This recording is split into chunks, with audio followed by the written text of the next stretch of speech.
talk about the US debt ceiling. Now, this is a subject that I did actually cover in some detail on the website in my Brokenomics series. So let's have a look at this. I did a whole segment on the debt ceiling, and I went into quite a bit of detail into the topic. And actually, let's see how I finished off the last few seconds of that before we get into this. Right. So that was a good quick one on the debt ceiling. Keep an eye on it when you see it in the news. When there's something significant to say on it, I'll do a quick update either on Brokenomics or on the podcast, and then I'll reference it here. But just know there are deeper layers to this. The US has defaulted 4 times already. Shutdowns have happened 22 times. It's happened before. The GOP are actually holding a lot of cards this time, so they could, for some semblance of sanity to US government spending, although I expect them to fold because they always do. And don't take your eye off the bigger picture, which is the geopolitical drivers that are pushing a lot of this around in the background. So I covered there. I go into a whole loads of detail, including the geopolitics, which I won't be able to get into in a sort of surface level analysis like this. I talk about the history of, the debt defaults and the previous shutdowns and all that kind of thing. And I also talked about the 2011 debt debate shutdown back in 2011. And basically I explained why the GOP had a lot more cards in their hand this time. So that video was filmed about a week before it went out. It went out last Tuesday, and by Thursday, the GOP had cucked on it. So, yeah, it's not looking impressive.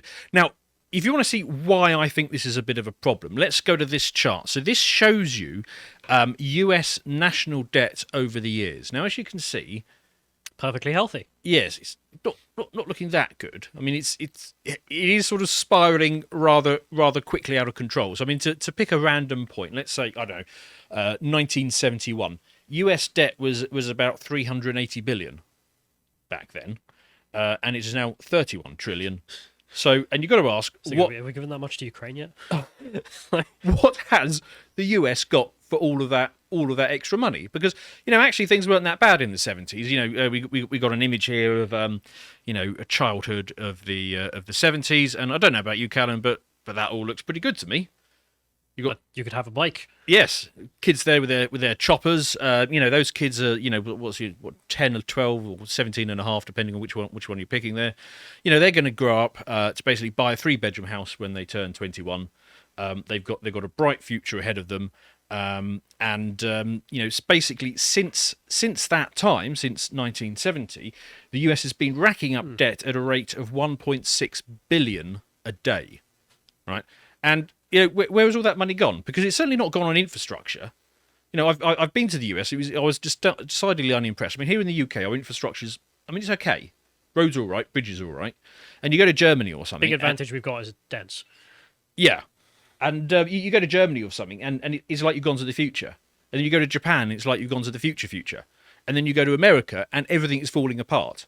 So I don't really understand where this money is gone. Except I do. It's basically gone on lots of wars, and also some social programs to basically buy votes, which basically involves funneling as much corn syrup as possible down the throats of certain demographics until they need to be winched out of their apartment window. So that's where all this money's gone. Wars and buying votes, and and I could give you a whole load of more charts, and I've done a whole load of these sort of presentations on financial situations before. Nobody really remembers the pertinent points unless I boil it back down to an individual. So let's take the US and imagine that they're a person, right? To put this in perspective. So this person, they have $680 in the bank, okay? And they have credit card debt of $250,000.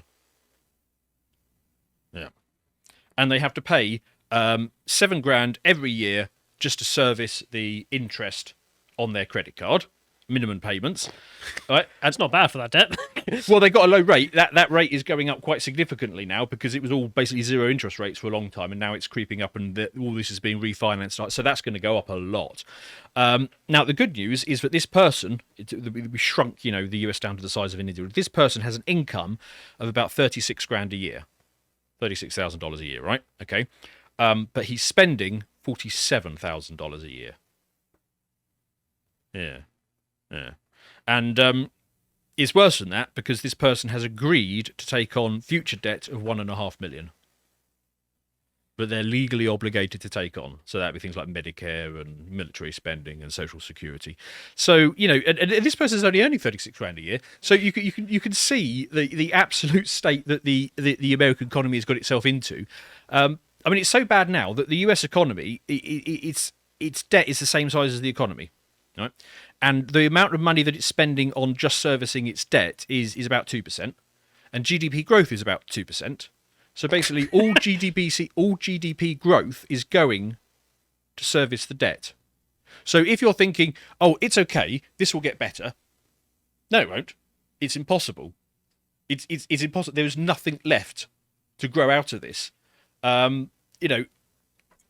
you're American and listening, you need to get these sort of establishment boomer swamp creatures out before you're basically sort of crushed under the weight of this.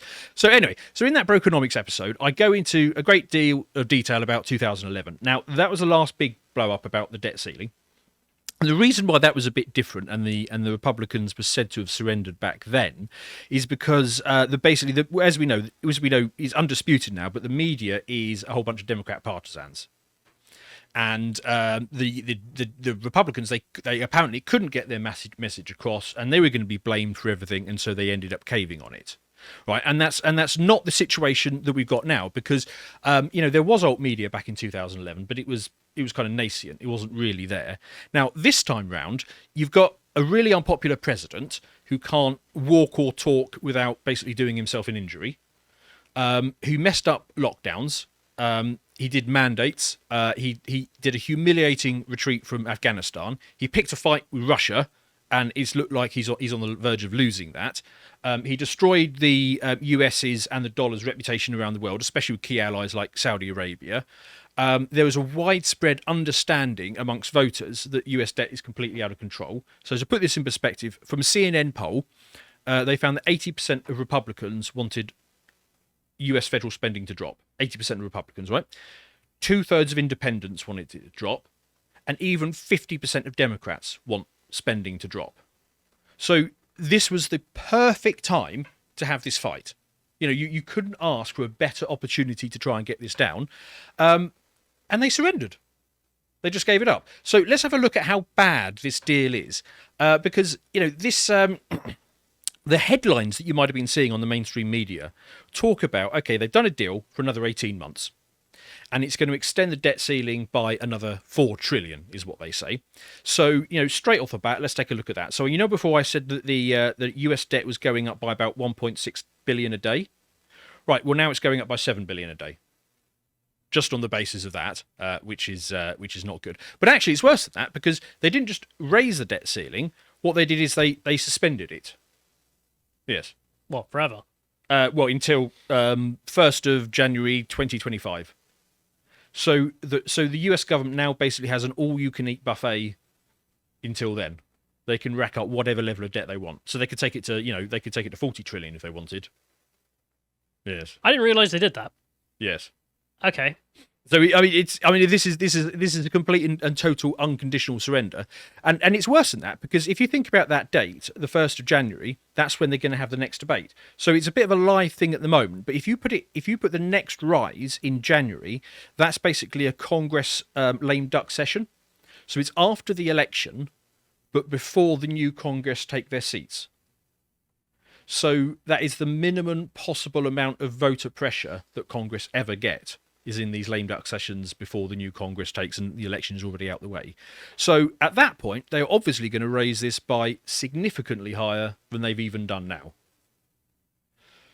Right, so it's basically a complete web of lies on this. So if you think that this debt ceiling was generous, you wait till you see the next one.